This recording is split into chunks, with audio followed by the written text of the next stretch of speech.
Sędzia z Somalii miał przejść do historii mundialu, ale nie przeszedł przez kontrolę graniczną w Miami. FIFA go wybrała, a USA go odrzuciły. Witamy na Mundialu 2026. Turnieju, który miał być świętem piłki nożnej, ale zanim zabrzmiał pierwszy gwizdek, stał się polityczną chucpą. Wyjaśniamy. Na podcast Świat zaprasza Wojciech Cegielski, korespondent zagraniczny Polskiego Radia. Mundial 2026. 48 drużyn, 3 państwa gospodarze: USA, Meksyk i Kanada. I hasło FIFA: futbol łączy świat. Ale zanim padnie pierwszy gol, jest już pierwsze pęknięcie. Bo ta edycja mistrzostw wchodzi w sam środek polityki migracyjnej Donalda Trumpa. Twarde sprawdzanie ograniczenia wjazdu dla obywateli części państw, wyjątki sportowe, które nie zawsze wystarczają. I pytanie, kto jest tym właściwym człowiekiem, żeby wjechać do USA. W tym odcinku chcę pokazać to przez 4 obrazy. Najpierw sędzia z Somalii, który miał przejść do historii, a zatrzymał się w Miami. Potem lista państw, która na papierze wygląda jak dokument, a na lotnisku staje się człowiekiem przy okienku. Potem Iran, który gra na mundialu w USA, ale bazę musi mieć po meksykańskiej stronie granicy. I wreszcie FIFA, która mówi o jedności świata, a jednocześnie wręcza Donaldowi Trumpowi nową pokojową nagrodę. Polityczną na maksa. Bo ten mundial miał być świętem świata, ale już dziś widać, że może być świętem tylko dla wybranych. Pytanie brzmi, czy mundial może naprawdę łączyć świat, jeśli ten świat najpierw musi przejść przez granicę USA? To nazwisko rozgrzało ostatnio nie tylko sportowy świat. Omar Abdur Kadir Artan. Sędzia, który miał zostać pierwszym Somalijczykiem z gwizdkiem na Mistrzostwach Świata. W jego małym i zniszczonym wojną kraju taka chwila znaczy bardzo dużo. Ktoś nie tylko jedzie na największą imprezę piłkarską świata, ktoś pokazuje młodszym, stąd też można dojść na sam szczyt.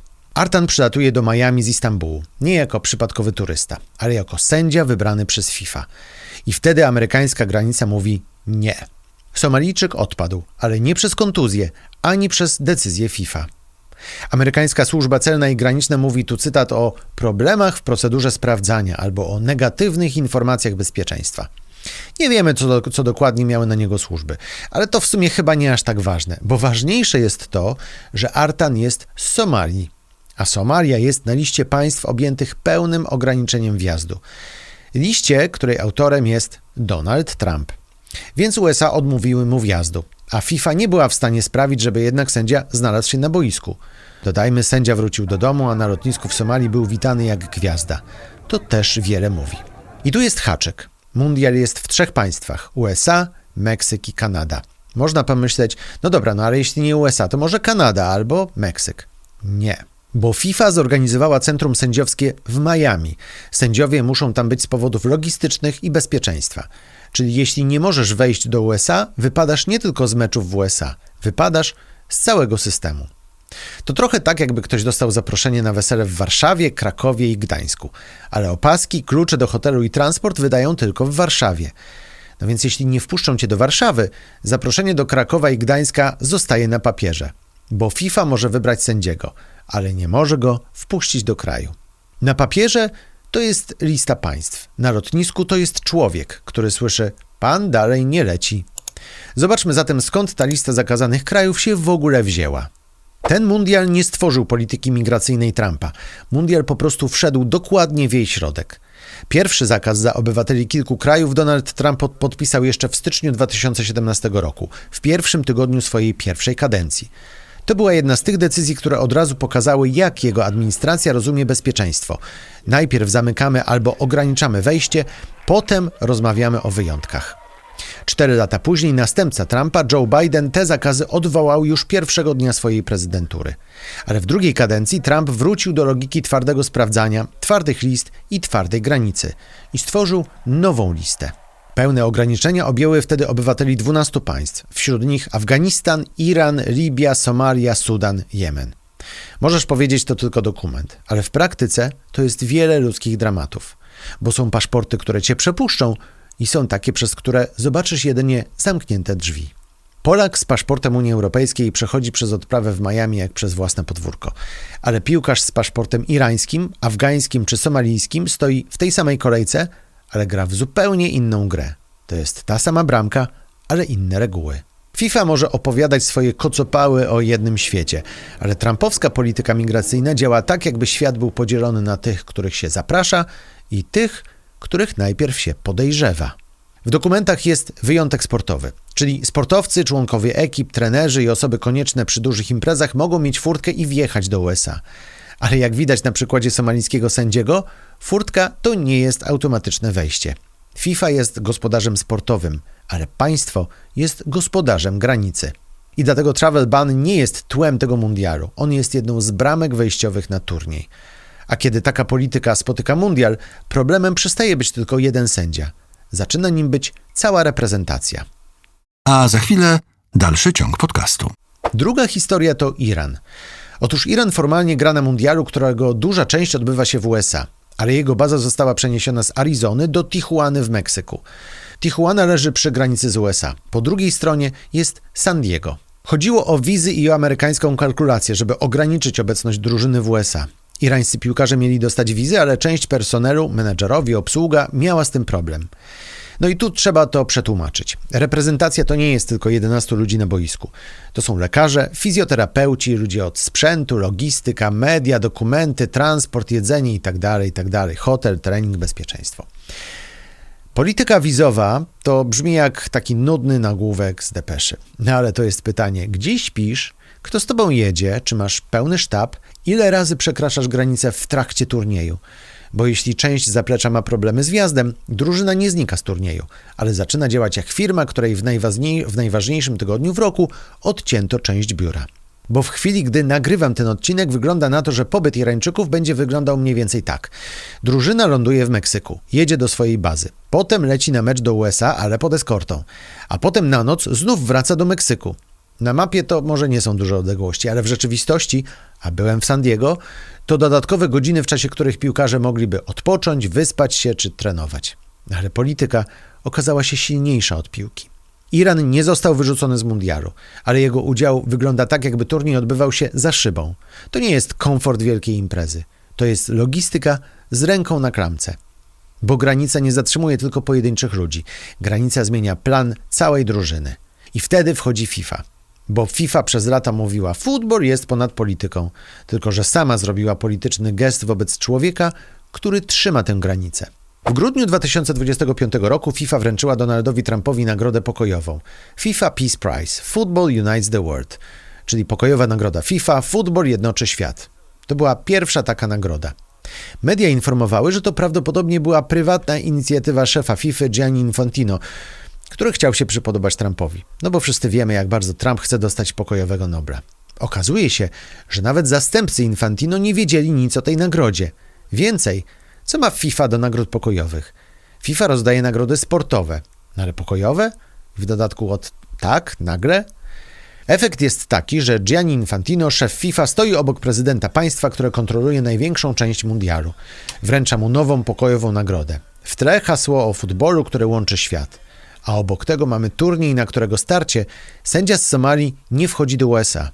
Iran przenosi bazę do Meksyku, a organizacje praw człowieka ostrzegają przed strachem wokół amerykańskiej części mistrzostw. FIFA nie została tu po prostu wciągnięta w politykę. FIFA weszła do polityki z medalem w ręku. Cała sprawa nagrody dla Trumpa wywołała zresztą skargę dotyczącą neutralności politycznej FIFA, popartą przez Norweską Federację Piłkarską. I teraz pęknięcie jest realne, bo FIFA mówi, jesteśmy od piłki, od jedności, od wielkiego świata. Ale gdy przychodzi moment symboliczny, FIFA nagradza polityka, którego administracja w tym samym czasie decyduje, kto jest wystarczająco bezpieczny, właściwy i wpuszczalny na turniej. To jest problem nie dlatego, że Trump będzie stał przy bramce stadionu. Nie musi. Wystarczy, że jego administracja stoi przy bramce państwa. I dlatego ten mundial to właśnie mundial Trumpa, bo prezydent USA nie musi formalnie kontrolować FIFA. Wystarczy, że kontroluje granice. Ciekaw jestem, co ty o tym myślisz. Czy twoim zdaniem Iran i somalijski sędzia powinni zostać wpuszczeni do USA mimo, tu cytat, obaw bezpieczeństwa? Napisz w komentarzu tak lub nie. A jeśli takie odcinki pomagają ci zrozumieć świat, zostaw subskrypcję i koniecznie powiedz o nas swoim znajomym. To jest podcast Świat. Zaprasza Wojciech Cegielski. Teraz dochodzimy do najważniejszego zdania. Trump mówił, że jego administracja pracuje nad tym, żeby na mundialu do USA weszli Właściwi ludzie. Właściwi ludzie. To brzmi niewinnie, bo zaraz pojawia się pytanie. A kto jest właściwy? Kibic z biletem, sędzia wybrany przez FIFA, członek delegacji, dziennikarz, pracownik stadionu, osoba mieszkająca w USA nielegalnie, czyli bez sprawnego statusu, która się boi podejść w okolice, gdzie stoją służby?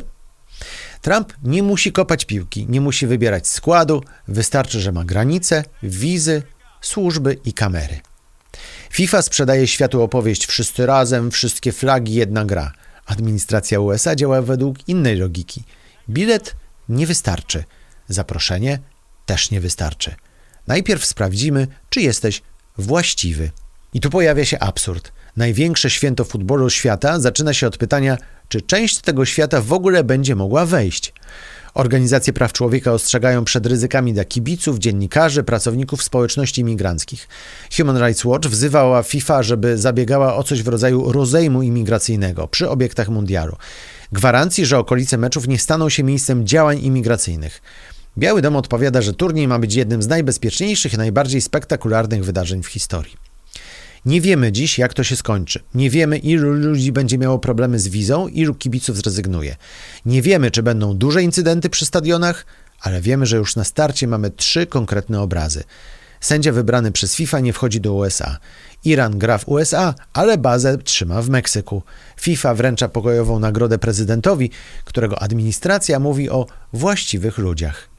Bo na stadionie rządzi FIFA, ale na granicy rządzi Trump. I teraz wróćmy do głównego pytania. Czy Mundial 2026 będzie świętem świata? Pewnie tak. Będą pełne stadiony, hymny, dzieci na murawie, puchar, kamery, wielkie emocje, transmisje telewizyjne. No i ludzie, którzy przede wszystkim kochają futbol i chcą po prostu zobaczyć dobry mecz. Ale to może być też święto dla wybranych, dla tych, których paszport nie budzi podejrzeń, dla tych, którzy przejdą kontrolę, dla tych, których państwo gospodarz uzna za właściwych. Globalny sport nie jest, jak widać, ponad polityką. On jest miejscem, gdzie polityka wygląda po prostu najładniej. To są stadiony, hymny, uśmiechy, puchar, hasła o jedności, zdjęcia, wielkie słowa. Ale decyzja o tym, kto może wejść do kraju, kto dostaje wizy i kto zostaje uznany za właściwego człowieka, nadal należy do państwa. FIFA może powiedzieć, świat jest zaproszony.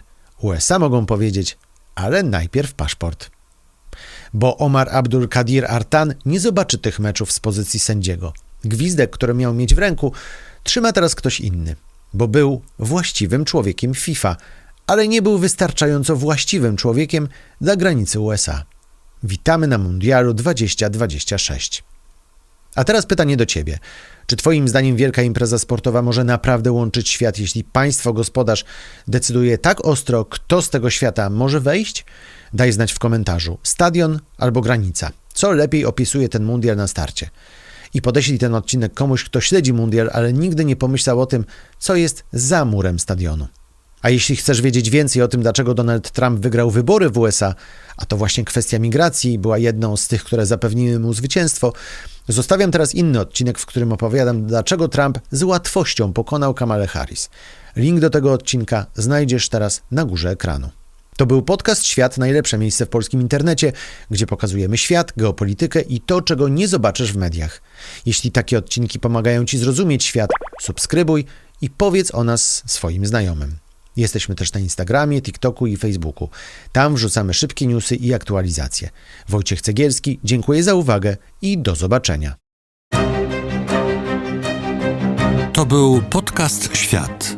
Do zobaczenia w kolejnym odcinku.